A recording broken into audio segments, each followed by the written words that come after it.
इस्लामाबाद में बल्दियाती इलेक्शन के अदालती हुक्म के बाद वोटर्स वोट डालने पहुंच गए। इलेक्शन कमीशन का अमला गायब, पोलिंग स्टेशन पर ताले, इंतखाबी अमला पहुंचाना, सिक्योरिटी का कोई भी इंतजाम। सईदपुर, पंचगरा, गौरी टाउन, तरलाई समेत कई पोलिंग स्टेशन के बाहर वोटर्स ने कतारों में खड़े होकर एहतजाज रिकॉर्ड कराया। वफाकी हुकूमत और इलेक्शन कमीशन के खिलाफ नारेबाजी भी की गई।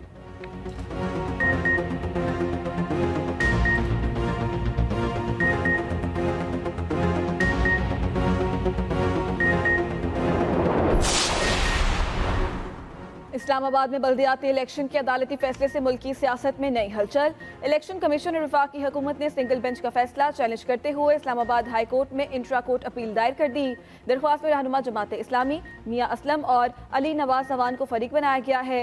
रजिस्ट्रार हाई कोर्ट ने दरख्वास्त पर एतराज आयद कर दिया।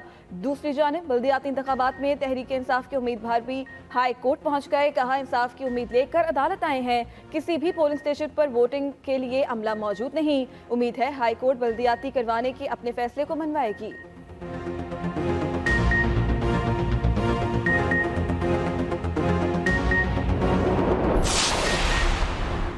इस्लामाबाद में बल्दियाती इंतखाबात और इलेक्शन कमीशन की जानिब से अदालती हुक्म की खुली तौहीन। पीटीआई रहनुमा असद उमर का इलेक्शन कमीशन के खिलाफ सख्त कार्रवाई का मुतालबा। असद उमर ने अपने पैगाम में कहा, तहरीक इंसाफ इस्लामाबाद की टीमें इलेक्शन के लिए ग्राउंड पर मौजूद हैं, लेकिन हाई कोर्ट के फैसले के बावजूद इलेक्शन कमीशन का अमला गायब है। इंपोर्टेड हुकूमत जमहूरियत का जनाजा निकाल रही है। ये जो निज़ाम बनाने की कोशिश कर रहे हैं जिसमें जमहूरियत हो और कोई इलेक्शन ना हो, कहीं इनको और कौम को महंगा ना पड़ जाए। असद उमर ने पोलिंग स्टेशन पर मौजूद वोटर्स की वीडियो भी शेयर की।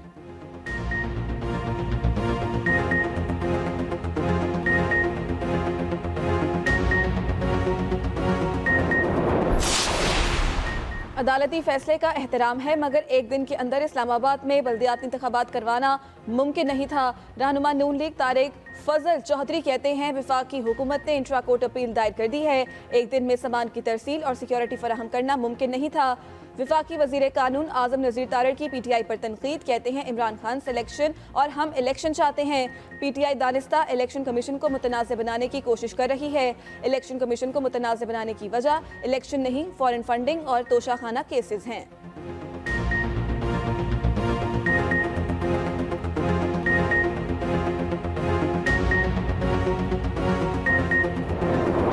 हमारी बड़ी बदकिस्मती है कि इस मुल्क में एक करप्ट टोला मुसल्लत है और इनके साथ मिला हुआ इलेक्शन कमीशन, जो हमेशा इनकी सपोर्ट करता है और जमहूरियत के खिलाफ फैसले देता है।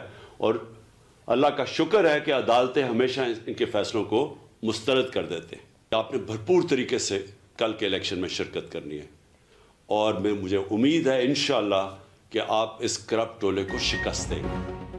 इमरान खान का इस्लामाबाद हाई कोर्ट के बल्दियाती इंतखाबात से मुताल्लिक फैसले का खैर मकदम। वीडियो पैगाम में कहा, करप्ट टोला अवाम से खौफजदा है, हमेशा इंतखाबात से राह फरार इख्तियार करता है। उम्मीद है इस्लामाबाद के अवाम बल्दियाती इंतखाबात में करप्ट टोले को शिकस्त देंगे। मुसल्लत करप्ट टोले के साथ इलेक्शन कमीशन भी मिला हुआ है। इलेक्शन कमीशन हमेशा इन चोरों की हिमायत करके जमहूरियत के खिलाफ फैसले करता है। चोरों की कोशिश सिर्फ और सिर्फ मुल्क पर अपना कब्जा बरकरार रखना है। करप्ट टोला हॉर्स ट्रेडिंग और करप्शन के पैसे से जमीनों की मंडियां लगाता है। अवाम इनको बुरी तरह मुस्तरद कर चुके। इस माफिया के पास अब कोई रास्ता नहीं बचा। इनके ताखीरी हरबे नाकाम होंगे।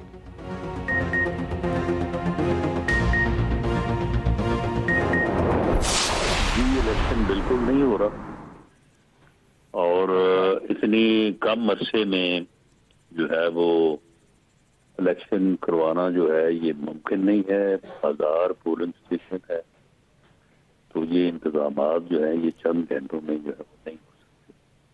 तो इसलिए हम इस्लामाबाद हाई कोर्ट के फैसले के खिलाफ इंट्रा कोर्ट वज़ीर दाखिला राना सनाउल्लाह ने इस्लामाबाद में बल्दियाती इंतखाबात का इनेकाद नामुमकिन करार दे दिया।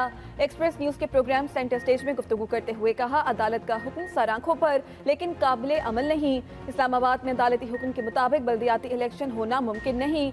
1000 पोलिंग स्टेशन के इंतजामात इतने कम वक्त में नहीं हो सकते। साबिक हुकूमत ने 2-2.5 साल इंतखाबात क्यों नहीं कराए? 2-2.5 साल देर हो गई, अब 2 माह में कौन सा पहाड़ गिर जाएगा?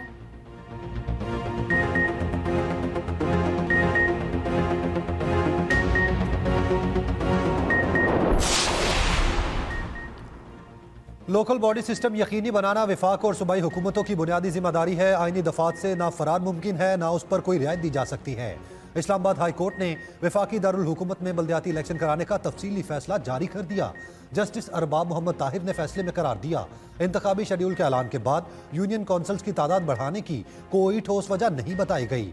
वाज़ेह जवाब सामने न आने पर यही समझा गया हुकूमत के पास बताने को कोई वजह नहीं। यूनियन कौंसल्स की तादाद बढ़ाने का नोटिफिकेशन आबादी की गैर तस्दीक शुदा इदादोशुमार पर जारी किया गया। वजाहत नहीं की कि नई मरदमशुमारी नहीं होती तो आबादी बढ़ने का अंदाजा कैसे लगाया गया। वफाकी हुकूमत का कंडक्ट कानून से मुतसादम दिखाई देता है। वफाकी या सूबाई हुकूमत का अथॉरिटी से तजावुज करके लोकल गवर्नमेंट सिस्टम को बेख्तियार करना आर्टिकल 140A की खिलाफ वर्जी है।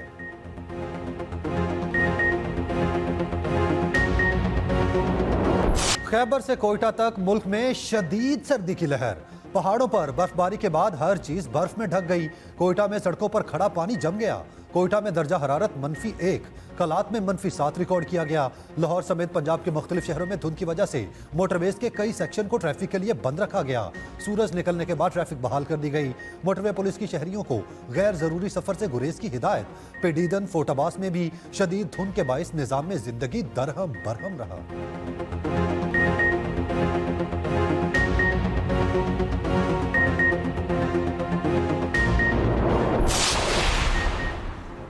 तारीखी सैलाब और माहौलियाती तब्दीली के बदतरीन असरात के बायस 2022 पाकिस्तान के लिए मुश्किलात का साल रहा। वफाकी वज़ीर शहरी रहमान कहती हैं, बारिशी और नहरी सैलाब से मुल्क का 1/4 हिस्सा और 3 करोड़ 30 लाख से जायद लोग मुतासर हुए। साबिक नाअहल और नाकाम हुकूमत की वजह से हमने इक़्तिदार में आते ही मुल्क को डिफॉल्ट से बचाने के लिए मुश्किल और गैर मकबूल माशी फैसले करने पड़े, लेकिन अभी हालात बेहतरी की तरफ गामजन हैं। उम्मीद है 2023 में हम साबिक हुकूमत के पैदा करदा बहरानों से मुकम्मल तौर पर निकल आएंगे। चेयरमैन हायर एजुकेशन कमीशन की वफाकी वजीर सेहत अब्दुल कादिर पटेल से मुलाकात। मेडिकल की तालीम को बैनुल अक़वामी मयार के मुताबिक बनाने के लिए पुख्ता अज़्म का इजहार। वफाकी वजीर सेहत अब्दुल कादिर पटेल ने कहा, शहीद जुल्फ़िकार अली भुट्टो यूनिवर्सिटी इस्लामाबाद ने थोड़े अरसे में नाम बना लिया। पिछले 2 साल में यूनिवर्सिटी ने 10 नए प्रोग्राम शुरू किए। बेसिक साइंस में एमफिल और PhD प्रोग्राम भी शुरू किया है। HEC हमें क्लिनिकल साइंसेज में आला तालीम के मयार को बुलंद करने के लिए सपोर्ट करे। चेयरमैन आला तालीम के मयार को बेहतर बनाने के लिए हर किस्म के भरपूर ताउन का यकीन दिलाया।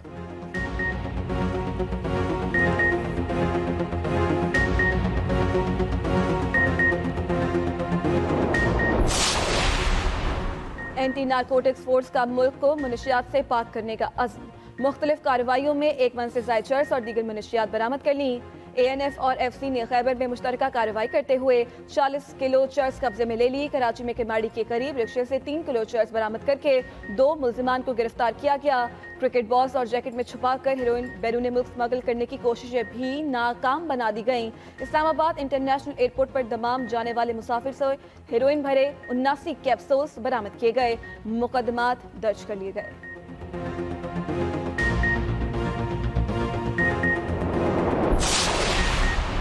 मुत्तहिदा और PSP को मुत्तहिद करने का मिशन तेज। खालिद मकबूल सदीकी की मुस्तफ़ा कमाल और अनीस काइम खानी से मुलाकात। मुस्तकबिल में साथ चलने और बातचीत जारी रखने पर इत्तफाक। ज़राए के मुताबिक गवर्नर सिंध के जरिए फारूक सत्तार से राब्ता, साथ लेकर चलने पर बातचीत। कामरान टिसोरी ने कहा, टेक्नोक्रेट हुकूमत हो या सियासी, काम होना चाहिए। MKM जल्द एक हो जाएगी। नफरतों का सिलसिला खत्म होना चाहिए।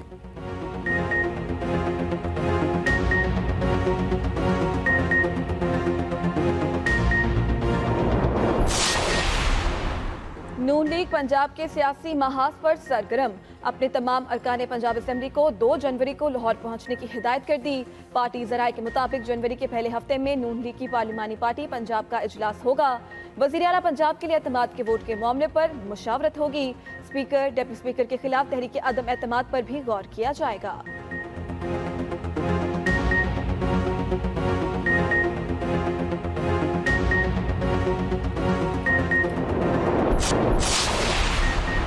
फुटबॉल सुपरस्टार क्रिस्टियानो रोनाल्डो का सऊदी फुटबॉल क्लब अल नसर से 2.5 साल का मुआहिदा। मुआहिदे के मुताबिक अल नसर फुटबॉल क्लब हर साल रोनाल्डो को $7.5 करोड़ अदा करेगा। रोनाल्डो ने गुज़िश्ता माह मैनचेस्टर यूनाइटेड को खैर बात कहा था।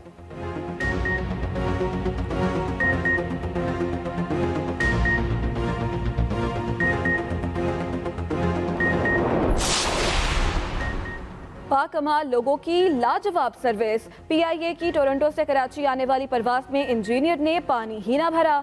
उड़ान भरने के 3 घंटे बाद तैयारे के टैंक में पानी खत्म। वॉशरूम के लिए मुसाफिरों को मुश्किलात का सामना करना पड़ा। बोइंग 777 तैयारे में 300 से ज्यादा मुसाफिर सवार थे। मुसाफिरों को चाय और कॉफी भी ना मिली। अमले से तल्ख कलामी।